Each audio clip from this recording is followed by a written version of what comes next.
Nous allons passer maintenant à la deuxième oratrice. Alléluia.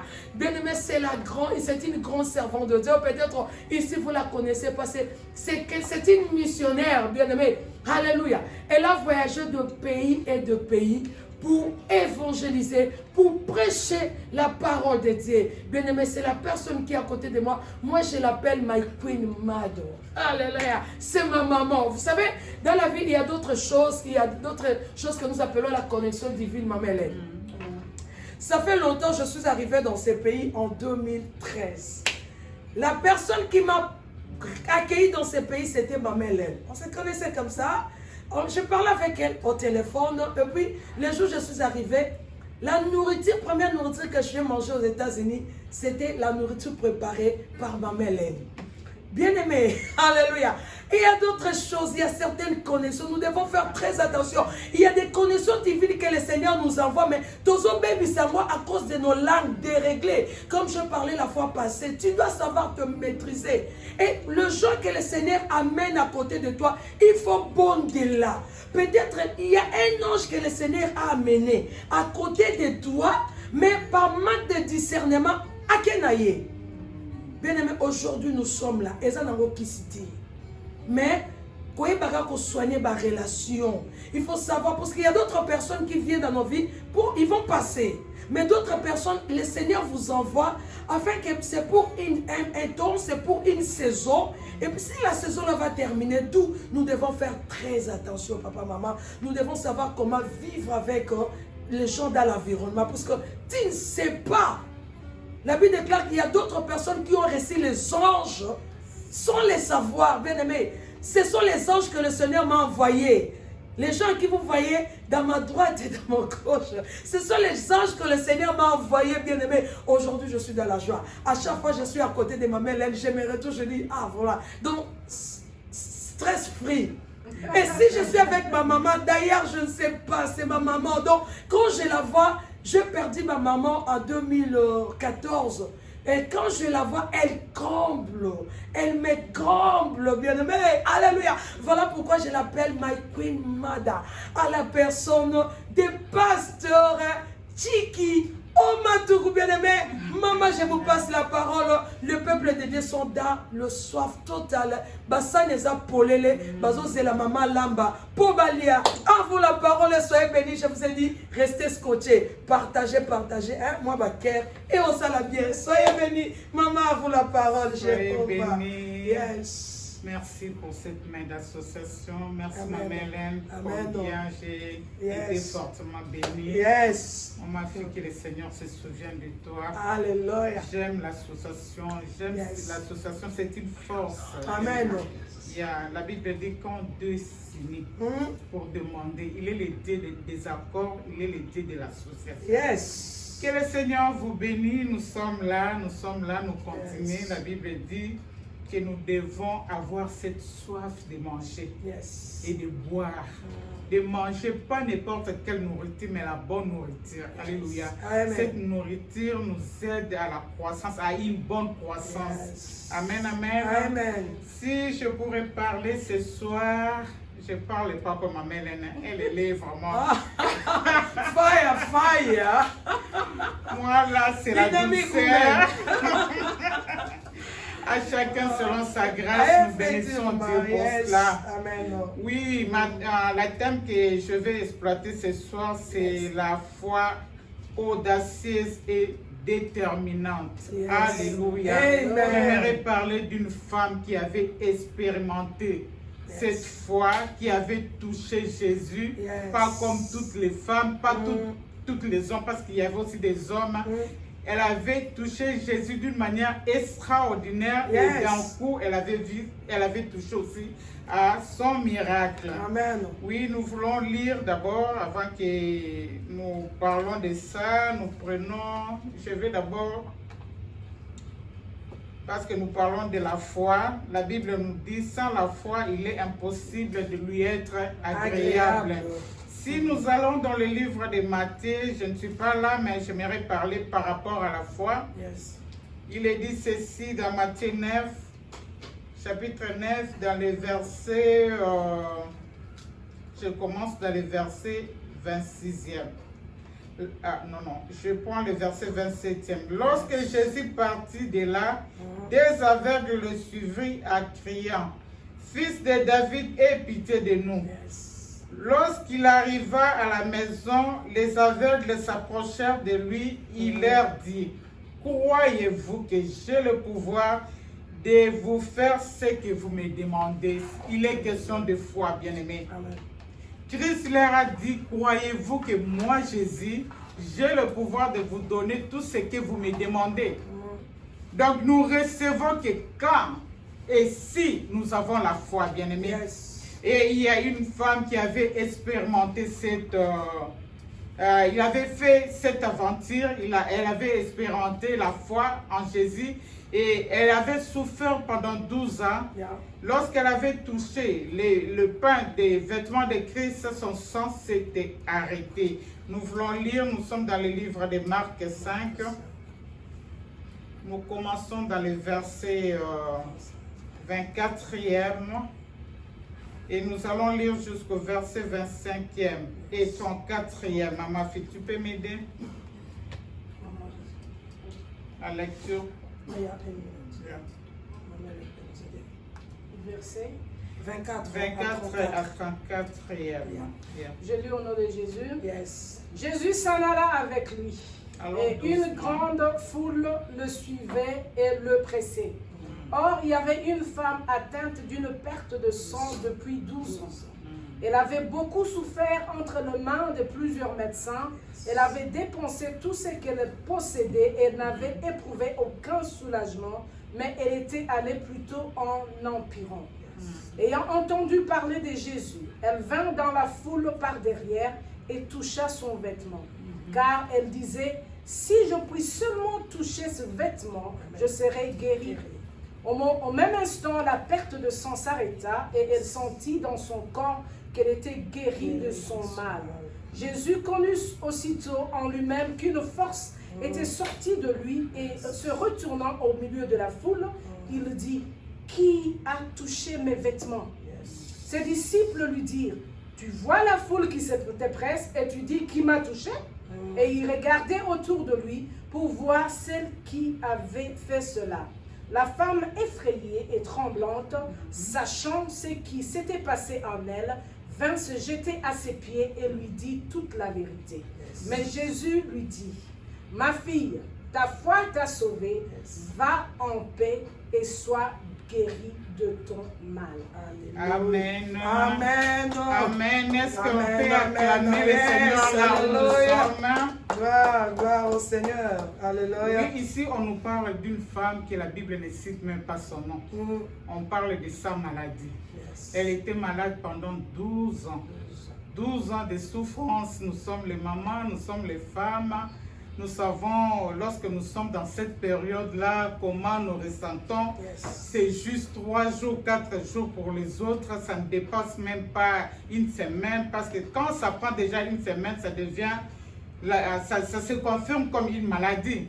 Mais pendant ces 3 jours, pendant ces 4 jours, on n'est pas à l'aise, on n'est pas dans notre assiette. Donc on se sent gêné, on se croit même, les gens qui ne savent pas que nous sommes dans cette période-là, on se dit, ils connaissent que nous sommes dans notre période. Bien aimé, cette femme, la Bible nous dit, elle a eu à souffrir pendant 12 ans. 12 ans de maladie. Elle avait visité le médecin de son village. Elle avait visité même les tradis médecins. Parce qu'il y avait d'autres personnes qui pouvaient le conseiller. Va un peu voir ces papas-là qui fait des gris-gris. Va un peu voir cette maman-là qui est dans le fond du village. Les Kumukanga, comme tu le dis. On a eu aussi à conseiller cette femme-là. Dans le souci d'être guérie, dans le souci que cette maladie puisse s'arrêter, la femme, la Bible nous dit, elle a eu à dépenser tout ce qu'elle avait. Et dans cette période-là, une femme, à cette période, ne pouvait pas rester là où les gens étaient. C'était une femme qui était mise à part, dans le quarantaine. Elle ne peut pas jouir de la conversation avec les gens. Elle ne pouvait pas partager la joie avec les gens. Je me dis, elle était vraiment triste. Elle était triste en elle-même. Mais j'aime le début de cette histoire dans le verset 27e.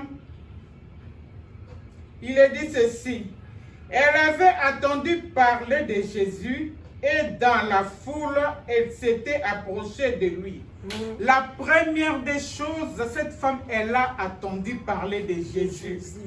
J'aime quand maman Hélène parlait, elle a essayé de définir la foi. La foi, c'est la foi vient de ce qu'on attend. Qu'est-ce que tu attends, bien-aimé? Qui est ton ami? Qui sont tes associés? Tu t'associes avec qui? Ils te disent quoi? Cette femme-là avait attendu la bonne nouvelle. Alléluia. Amen. Elle avait attendu l'histoire de Jésus, comment il opérait des miracles, comment il était le faiseur de miracles. Et elle avait attendu parler de cet homme de Galilée, bien-aimé. Et cette femme-là, comme elle avait une bonne information, lorsqu'elle a appris que c'était Jésus qui passait, elle a dit, cette fois-ci ou jamais. Alléluia. J'aimerais qu'une femme qui est en détresse, qui a un problème, qui est dans le soir de sa vie, qui est vraiment, elle ne se retrouve pas, qu'elle prenne la décision, qu'elle prenne la résolution de dire cette fois-ci ou jamais. Alléluia. Je n'ai jamais vu quelqu'un chercher Christ et Christ les mettre dehors, les jeter. Non, non, non. Toute personne qui les cherche, il se laisse trouver. Alléluia. Amen. Toute personne qui l'invoque, il est là pour répondre, bien-aimé dans le Seigneur. Elle avait une bonne information, bien-aimé. Les sons, ces sons, oui, nous aimons bien les Facebook, les réseaux sociaux, ça nous apprend beaucoup de choses. Mais tout n'est pas bon. Alléluia. Amen. Il y a des distractions là-dessus. Il y a, moi, ce que j'ai dit, des fois, ça nous déconnecte. Parce que tu vas voir quelqu'un qui est devant les réseaux, faire prendre même toute une, 5 heures du temps, 6 heures, d'autres même toute une journée, si elle manque à faire, elle est là en train de zapper et de regarder tout ça. Mais cet homme-là ne donne même pas des heures, même pas 30 minutes devant la présence du Seigneur. Alléluia. Amen. Cet homme-là ne s'assoit même pas, ne se retire même pas dans les secrets, dans l'intimité, dans la présence du Seigneur. Parce que c'est de là que nous recevons la force, c'est de là que nous recevons les instructions, c'est de là que nous recevons la joie, c'est de là que nous recevons tout ce que le monde ne peut pas nous donner, bien-aimés dans le Seigneur. Je ne condamne pas les réseaux sociaux. Je ne dis pas d'arrêter de ne pas voir. Vous pouvez vous informer, mais pas trop. Alléluia. Parce qu'il y a trop de mensonges. Cette femme-là avait l'information sur la personne de Jésus. Alors, dans le verset 27, on nous dit, lorsque Jésus était en train de penser, cette femme-là s'est informée si c'était réellement Jésus-Christ de Nazareth. On lui a dit, et elle avait dit cette fois-ci ou jamais. Elle avait pris la résolution. Bien-aimés, nous devons exercer notre foi. Voilà pourquoi j'avais lu dans Matthieu, Christ devait guérir les 2 aveugles. Et il leur a posé la question, croyez-vous que moi, Jésus, j'ai le pouvoir de vous donner ce que vous me demandez? C'est question de foi. Yes. Tu crois, tu as. Tu ne crois pas, tu ne l'as pas. Alléluia. Croyez-vous que moi, Jésus, j'ai le pouvoir de vous donner les enfants? Là, il s'adresse aux femmes stériles. Yes. Croyez-moi, Jésus, j'ai le pouvoir de te donner le mariage. Crois-tu, tu écris ton problème. Oui, Seigneur, je crois que tu peux me donner un bon mari. Tu ne peux pas me donner un mari qui va me casser la tête, mais tu peux me donner mon Boaz. Alléluia. Yes. Et il te sera fait selon ta foi. Alléluia. La Bible dit, il te sera fait selon ta foi. Oui, je ne sais pas combien de temps tu as passé, 5 ans, 10 ans. Tu n'as pas d'enfant. Crois-tu que Jésus peut te donner un enfant, voire même plus? J'ai une maman que j'avais invitée, elle a parlé dans ma chaîne aussi, que plusieurs la connaissent. Maman Phil aime beaucoup. Elle chante les cantiques, elle mélange aussi avec les cantiques tété là. Cette dame-là, elle était dans son mariage, elle avait fait, je crois bien, 5 ou 6 ans. Elle avait des grossesses, mais que ça partait. Elle ne pouvait pas tenir des enfants. Mais un jour, elle s'est décidée avec son mari.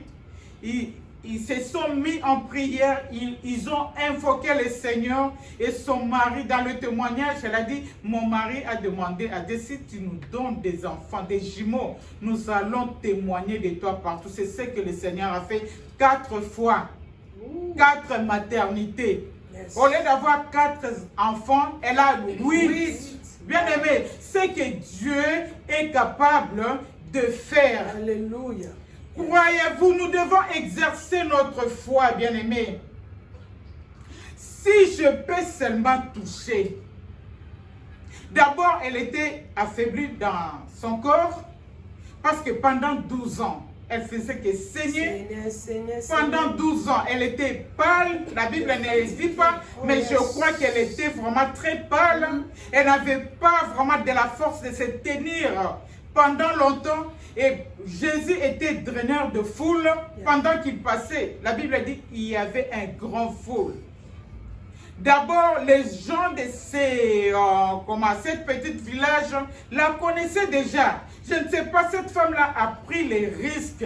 Alléluia. J'aimerais dire à une femme qui nous suit, à une jeune fille, pourquoi pas les hommes aussi, que nous devons risquer aux choses de Dieu. Yes. Si tu ne risques pas, peut-être tu n'auras pas ce que tu veux auprès de Dieu. Yes. Cette femme-là a pris les risques. Elle ne s'est pas demandé que est-ce que la société qui me connaisse vont m'accepter de s'intégrer dans la foule.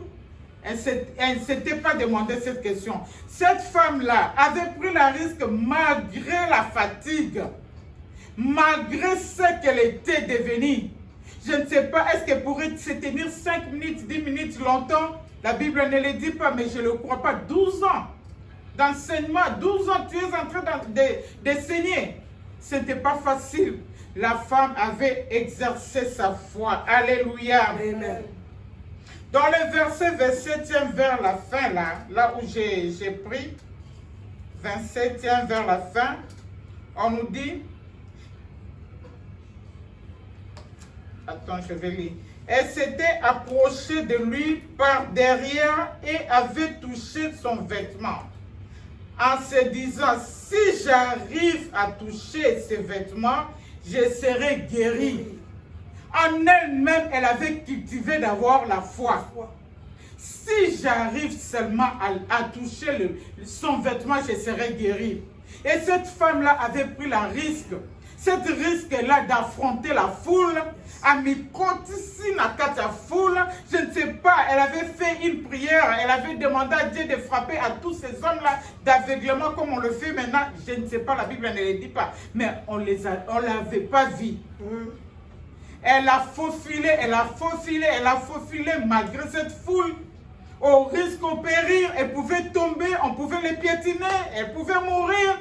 Mais elle était déterminée dans ce qu'elle voulait faire parce qu'elle était déjà fatiguée de son état. Yes. Bien-aimé, j'aimerais m'adresser à quelqu'un qui est déjà fatigué de son état. Tu as un problème qui te tenace des années, des années. Alléluia. Tu as un problème qui te fait pleurer. Tu as un problème lorsque tu vas dormir, tu vas te coucher. Les gens croient que tu es allé te coucher, mais tu fais mouiller ton oreiller par des larmes, comme le livre des psaumes nous dit.